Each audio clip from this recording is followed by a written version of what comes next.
Insight News, another edition.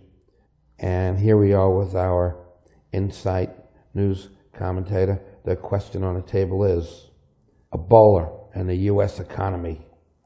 There's a lot to be said about this topic. Look, if people are afraid to travel on public transportation, afraid to breathe the air in airlines, afraid of making contact in hospitals, this can have far-ranging effects on the economy. If people feel it is not safe to leave their houses, the economy stops. Right. Nobody's going to the mall. The people are not going to restaurants. People are not going to go see the sports games. Exactly. They do not want to be in crowds, especially in confined spaces.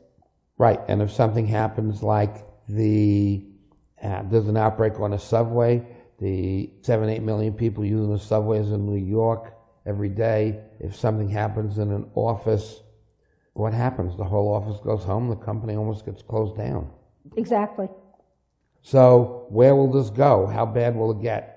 Well, we don't see that it will get that bad, but people are not trusting the government. There is a huge fear factor that they are not being told the truth, and this has been pointed out already in the changing of the way that it's described as airborne particles, aerosol particles, how it is transmitted. And to the ordinary American citizen or any other citizen, it appears that the medical establishment has goofed. First of all, in sending Thomas Duncan home, the amount of people that have had interactions with someone with Ebola, the situation in Spain, for example. The fear factor will keep people home more than any official line that the government or the medical establishment is talking about.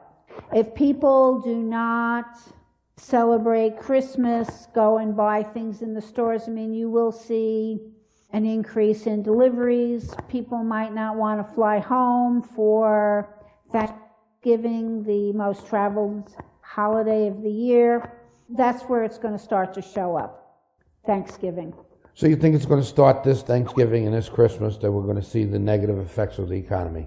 Yes. But again, people will do more internet, mail order. So I am not seeing a devastating Christmas. Again, people will be selective where they go and where they don't go. And I think that flying on airplanes is going to show up this Thanksgiving. People are going to be reluctant to make the trip.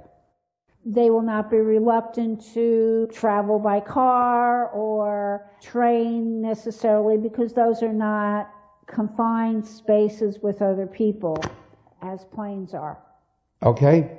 Well, that's the news. If you've got any money, it's a good time to buy stock on Amazon, maybe, because that's where people are going to do their shopping. And in the hazmat suit industry.